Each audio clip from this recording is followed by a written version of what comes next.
ನಮಸ್ಕಾರ ಸ್ನೇಹಿತರೆ, ಇದು ಸೋಮವಾರದ ವ್ಲಾಗು. ಇವತ್ತು ಪೂಜೆಗೆ ಅಂತ ಹೇಳಿ ಗಿಡದಲ್ಲಿ ಹೂಗಳೆಲ್ಲ ಬಿಟ್ಟಿತ್ತು, ಕಿತ್ಕೊಂಬರೋಕ್ಕೆ ಅಂತ ಹೋಗಿದ್ದೆ. ಅಲ್ಲೊಂದು ಡಿಫ್ರೆಂಟಾಗಿ ಒಂದು ಹೂ ಬಿಟ್ಟಿತ್ತು, ಆ ಹೂವನ್ನ ತೋರಿಸ್ತಾ ಇದ್ದೀನಿ. ನೋಡಿ, ಇದು ಅವಳಿ ಜವಳಿ ಬಿಟ್ಟಿದೆ, ಜಾಯಿಂಟ್ ಆಗಿದೆ. ಇದನ್ನು ಸಪ್ರೇಟ್ ಮಾಡಬಾರ್ದು ಅಂದ್ಕೊತೀನಿ. ಹಾಗಾಗಿ ಇದನ್ನು ಯಾವ ಫೋಟೋಗೆ ಇಡೋದು ಅಂತ ಯೋಚನೆ ಮಾಡ್ತಾ ಇದ್ದೆ. ಈಶ್ವರನ ಫೋಟೋಗೆ ಇಡೋಣ ಅಂತ. ಇದು ಈ ಥರ ಸುಮಾರು ತುಂಬ ಹೂಗಳು ಬಿಟ್ಟಿತ್ತು. ಆದರೆ ಈ ಸರಿ ಮೊದಲೊಂದು ಸಲ ಬಿಟ್ಟಿದ್ದು ಒಂದು 3 ಹೂ ಜೋಡಿಯಾಗಿ ಬಿಟ್ಟಿತ್ತು. ಈ ಸಲ 2 ಬಿಟ್ಟಿದೆ. ಅಂದರೆ ಸಪ್ರೇಟ್ ಕೂಡ ಬಿಡುತ್ತೆ. ಇದು ನೋಡಿ, ಸೇಮ್ ಅದೇ. ಇದು ಸಪ್ರೇಟ್ ಸಿಂಗಲ್ ಹೂವು, ಆ ಜೋಡಿಯಾಗಿ ಅಪರೂಪ ಬಿಡೋದು. ಅದ್ರ ಜೊತೆಗೆ ಇದಿಷ್ಟು ಹೂಗಳಿದ್ವು. ಇವತ್ತು ಪೂಜೆ ಎಲ್ಲ ಮುಗಿಸಿ ದೇವರಿಗೆ ಹೊಡೆದಿರೋಂಥ ಕಾಯಿಗಳೆಲ್ಲ ಇದ್ವು. ಗೌರಿ ಹಬ್ಬದಲ್ಲೇ ಹೊಡೆದಿರೋಂಥ ಕಾಯಿಗಳೆಲ್ಲ ಇದ್ವು. ಹಾಗಾಗಿ ಅದನ್ನೆಲ್ಲ ಸುಮ್ಮನೆ ಫ್ರಿಜ್ಜಲ್ಲಿ ಇಟ್ಟರೂ ಕೂಡ ತುಂಬ ದಿನ ಇರಲ್ಲ, ಹಾಳಾಗಿಬಿಡುತ್ತೆ. ಹಾಗಾಗಿ ಕಾಯಿ ಒಬ್ಬಟ್ಟನ್ನ ಮಾಡೋಣ ಅಂತ ಅಂದ್ಕೊಂಡಿದ್ದೀನಿ. ಬನ್ನಿ, ಇವತ್ತು ಎಷ್ಟೊತ್ತಾಗುತ್ತೆ ಕೆಲಸ, ಯಾವ ರೀತಿ ಮಾಡ್ತೀನಿ, ಕಾಯಿ ಒಬ್ಬಟ್ಟು ಯಾವ ರೀತಿ ಬರುತ್ತೆ, ಹದ ಬರುತ್ತಾ ಇಲ್ವಾ ನೋಡೋಣ. ಸಾಮಾನ್ಯವಾಗಿ ಹಬ್ಬ ಹುಣ್ಣಿಮೆ ಅಂತ ಬಂದರೆ, ಅದರಲ್ಲೂ ಈ ಥರ ಗೌರಿ ಗಣೇಶ ಹಬ್ಬ ಎಲ್ಲ ಬಂದರೆ ಪೂಜೆಗೆ ಅಂತೇಳಿ ತುಂಬ ತೆಂಗಿನಕಾಯಿನ ಹೊಡ್ಸಿರ್ತೀವಿ. ಅದರಲ್ಲಿ ನಮ್ಮ ಮನೇಲಿ ಮನೆ ದೇವ್ರಿಗೆಲ್ಲ ಪೂಜೆ ಮಾಡಿಸೋದ್ರಿಂದ ತುಂಬ ಜಾಸ್ತಿ ತೆಂಗಿನಕಾಯಿಗಳನ್ನ ಹೊಡೆದಿರ್ತೀವಿ. ಅದರಲ್ಲಿ ನನಗೆ ಒಂದೆರಡು ತೊಗೊಂಬಂದಿದ್ದೆ. ಅದ್ರ ಜೊತೆಗೆ ಇಲ್ಲಿ ಗಣೇಶ ಕೂರಿಸಿದ್ರಲ್ಲ, ಅಲ್ಲಿಗೂ ಸ್ವಲ್ಪ ಎಲ್ಲ ಹೊಡಿಸಿದ್ದೆ. ಅದನ್ನೆಲ್ಲ ನಾನ್ ವೆಜ್ಗೆಲ್ಲ ಹಾಕೋ ಆಗಿಲ್ಲ ಅಲ್ಲ, ಹಾಗಾಗಿ ಅದನ್ನು ಒಂದೂವರೆಯಿಂದ 2 ಕಾಯಿದಷ್ಟಿದೆ. ಇದು ಸ್ವಲ್ಪ ನಾನು ಅಡುಗೆಗೆ ಬಳಸಿದ್ದೆ. ಈ ಕಾಯಿಗಳನ್ನ ಈಗ ತುರಿದಿಟ್ಕೊಂಡಿದ್ದೀನಿ ನಾನು. ನೋಡಿ ಇಷ್ಟ ಆಗಿದೆ ಕಾಯಿ. ಇದನ್ನು ತುರಿದಿಟ್ಕೊಂಡು ಇವಾಗ ಮಿಕ್ಸಿಗೆ ಹಾಕೋತಾ ಇದ್ದೀನಿ. ನಮ್ಮನೆ ಸ್ವೀಟ್ ಯಾರೂ ತಿನ್ನಲ್ಲ, ಕಾಯಿ ಒಬ್ಬಟ್ಟು ಸ್ವೀಟ್ ಅಂದರೆ ಅಷ್ಟು ಲೈಕ್ ಮಾಡಲ್ಲ. ಆದರೆ ಇದು ಇನ್ನು ಕಾಯೆಲ್ಲ ಹೋಗಿಬಿಡುತ್ತಲ್ವ, ದೇವ್ರಿಗೆ ಗುಡಿಸಿರೋದು ಬೇರೆ ಅಂತ ಹೇಳಿ ಒಂದು 2 ಒಬ್ಬಟ್ಟು ತಿನ್ಕೋತಾರೆ ಅಂತೇಳಿ ಮಾಡ್ತಾಯಿದ್ದೀನಿ. ಒಂದು ಕಾಯಿಗೆ ಒಂದು 8ರಿಂದ 9 ಒಬ್ಬಟ್ಟೇನೋ ಆಗುತ್ತಷ್ಟೆ. ಹಾಗಾಗಿ ಆದರೆ ಒಂದು 10ರಿಂದ 15 ಒಳಗಡೆ ಆಗುತ್ತೆ ಅಂಥೇಳಿ ಈಗ ಇದನ್ನು ಹಾಕ್ಕೊಂಡಿದ್ದೀನಿ. ಇದಕ್ಕೆ ಏಲಕ್ಕಿನ ಆ್ಯಡ್ ಮಾಡ್ಕೋತೀನಿ.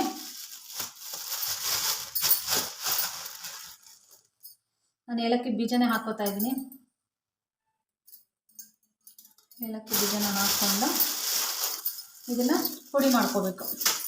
ನೀರು ಹಾಕ್ಕೋಬಾರ್ದು, ನೀರು ಹಾಕ್ಕೊಳ್ದಿರ ಪುಡಿನ ಮಾಡ್ಕೋಬೇಕು.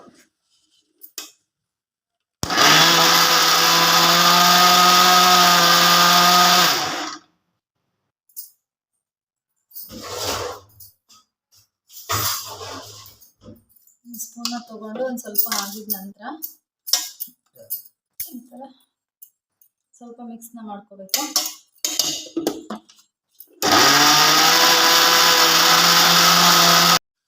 ನೋಡಿ, ತೆಂಗಿನಕಾಯಿ ಇಷ್ಟು ಪುಡಿ ಆಗಬೇಕು. ಇದು ಪುಡಿ ಆದ ನಂತರ ನಾವು ಬೆಲ್ಲನ ಕೆತ್ಕೊಬೇಕಾಗತ್ತೆ. ನಾನು ಇಷ್ಟು ತೆಂಗಿನಕಾಯಿಗೆ ನನ್ನ ಹತ್ರ ಒಂದು ದೊಡ್ಡ ತೆಂಗಿನಕಾಯಿ, ಅದ್ರ ಜೊತೆಗೆ ಒಂದು ಇದರಷ್ಟು ಅರ್ಧ ತೆಂಗಿನಕಾಯಿ ತೊಗೊಂಡಿದ್ದೀನಿ. ನಾನು ಎಷ್ಟು ಚಿಕ್ಕದು 3 ಹಚ್ಚು ಬೆಲ್ಲನ ಹಾಕೋತಾ ಇದ್ದೀನಿ. ನಾನು ಹಚ್ಚೆ ಯೂಸ್ ಮಾಡೋದು. ಇಲ್ಲೆಲ್ಲ KG ಲೆಕ್ಕದಲ್ಲಿ ತೊಗೋತಾರೆ. KG ಲೆಕ್ಕದಲ್ಲಾದರೆ ಒಂದು 1/4 kg ಬರ್ಬೋದು ಅನಿಸುತ್ತೆ. ಇದು ಇಷ್ಟು ಬೆಲ್ಲನ ಹಾಕ್ತಾಯಿದ್ದೀನಿ. ಸ್ವೀಟ್ ಚೆನ್ನಾಗಿ ಬರುತ್ತೆ. ಬನ್ನಿ, ಇದು ಬೆಕ್ಕೆಚ್ಕೊಂಡು ಬರೋಣ.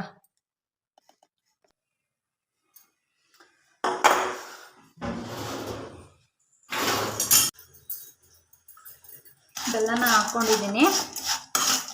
ಹಾಕ್ಕೊಂಡ ನಂತರ ಸ್ವಲ್ಪ ಈ ಥರ ಕರಗಬೇಕದು. ಕರಗೋಷ್ಟೊತ್ತು ಸ್ವಲ್ಪ ಹೀಟಲ್ಲಿ ಇಡಬೇಕು.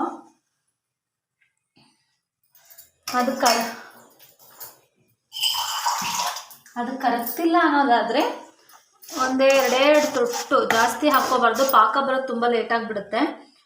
ಇಷ್ಟೇ ಸಾಕು. 2 ತೊಟ್ಟು ನೀರನ್ನು ಹಾಕ್ಕೊಂಡು ಇದನ್ನು ಕರಗಿಸ್ಕೋಬೇಕಾಗತ್ತೆ. ಇದು ಪಾಕ ಬರೋದೇ ಇಂಪಾರ್ಟೆಂಟು. ಪಾಕ ಚೆನ್ನಾಗಿ ಬಂತು ಅಂದರೆ ನಮಗೆ ಒಬ್ಬಟ್ಟು ಚೆನ್ನಾಗಿ ಬರುತ್ತೆ.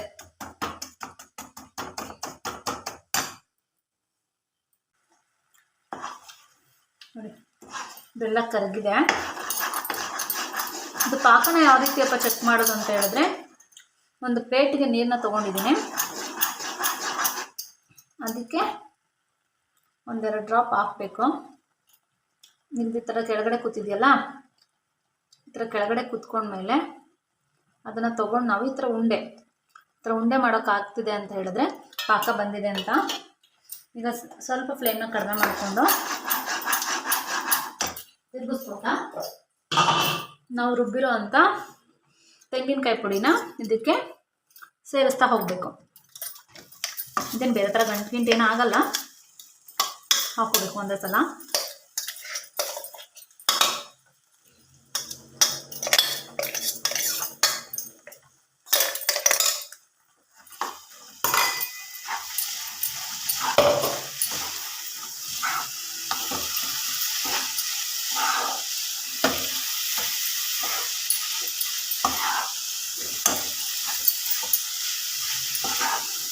ಕಾಯಿ ಮತ್ತು ಅದು ಎರಡು ಹೊಂದಬೇಕು ಅಂತ ನಾವು ಅದನ್ನು ಬೇಯಕ್ಕೆ ಬಿಡಬೇಕು.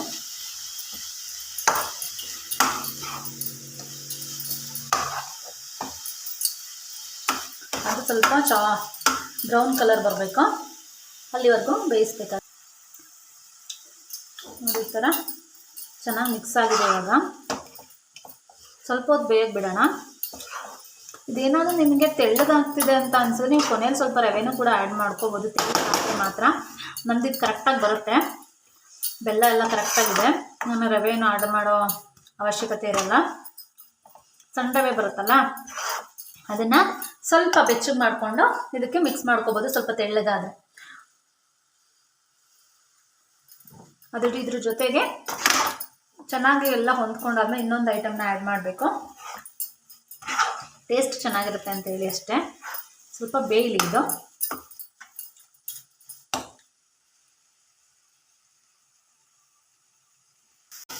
ಇವಾಗ ಇದು ಕಲರ್ ಚೇಂಜ್ ಆಗಿದೆ ನೋಡಿ ಸ್ವಲ್ಪ.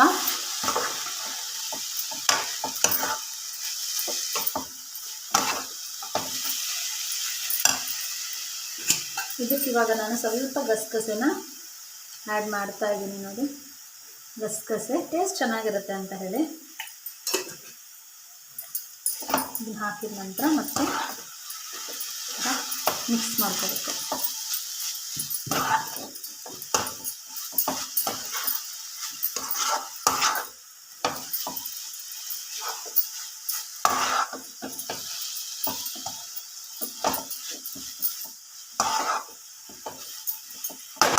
ಆಲ್ಮೋಸ್ಟ್ ರೆಡಿ ಆಗಿದೆ ಇದು. ಸ್ವಲ್ಪ ಬಿಸಿಯಾಗೋವರೆಗೂ ಬಿಟ್ಟು ಆಫ್ ಮಾಡ್ಕೊಳ್ಳೋದು. ಇದು ಒಳಗಡೆ ಹಾಕುವಂಥ ಹೂರಣ ರೆಡಿಯಾಗಿದೆ. ನೆಕ್ಸ್ಟು ಮೈದಾನ ಕಲಿಸ್ಕೋಬೇಕು.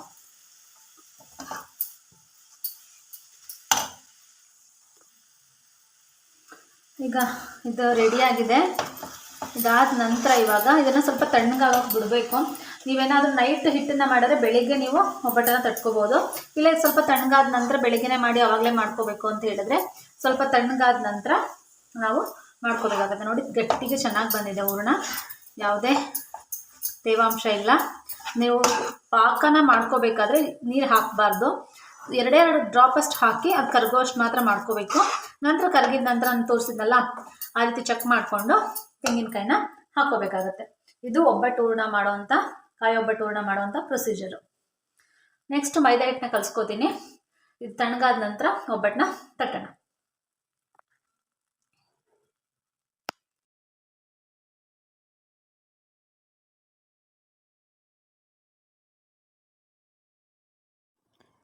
ಮೈದಾ ಹಿಟ್ಟನ್ನು ಚಪಾತಿ ಹದಕ್ಕಿಂತ ಸ್ವಲ್ಪ ತೆಳ್ಳಗೆ ಕಲಿಸ್ಕೊಂಡು ಒಂದು 1 hour to 2 hours ಬೇಕಿದ್ರೆ ನೆನೆಸಿಟ್ಕೋಬೋದು. ನೆನೆಸಿಟ್ಟಿದಷ್ಟು ತುಂಬ ಚೆನ್ನಾಗಿ ಬರುತ್ತೆ ಎಡೆ. ನಾವು ಹೇಗೆ ಇಳಿತೀವೋ ಆ ರೀತಿ ಬರುತ್ತೆ. ಅದಾದ ನಂತರ ಈ ಥರ ಕೈಗೆ ಮೈದಾನ ಹಾಕ್ಕೊಂಡು ಸಣ್ಣ ಸಣ್ಣ ಉಂಡೆಗಳನ್ನಾಗಿ ಕಾಯಿ ಹೂರಣನ ಹಾಕ್ಕೊಂಡು ಈ ರೀತಿ ಒಂದು ಪೇಪರ್ ಮೇಲೆ ತಟ್ಕೊಂಡು ತವಾದ ಮೇಲೆ ಹಾಕಬೇಕು. ನಮ್ಮದು ಹೂರಣ ಕರೆಕ್ಟಾಗಿ ಬಂದಿದೆ ಅಂದರೆ ಒಬ್ಬಟ್ಟು ಚೆನ್ನಾಗಿ ಬರುತ್ತೆ, ಎಲ್ಲೂ ಕಿತ್ತು ಹೋಗಲ್ಲ. ನೋಡಿ ಈ ಥರ 2 ಸೈಡು ಬೇಯಿಸ್ಕೊಂಡ್ರೆ ಕಾಯಿ ಹೋಳಿಗೆ ರೆಡಿ ಆಯಿತು. ಈ ವಿಡಿಯೋ ನಿಮಗೆ ಇಷ್ಟ ಆಗಿದ್ದರೆ ನನ್ನ ಚಾನಲ್ನ ಸಬ್ಸ್ಕ್ರೈಬ್ ಮಾಡಿ, ಸಪೋರ್ಟ್ ಮಾಡಿ. Thank you.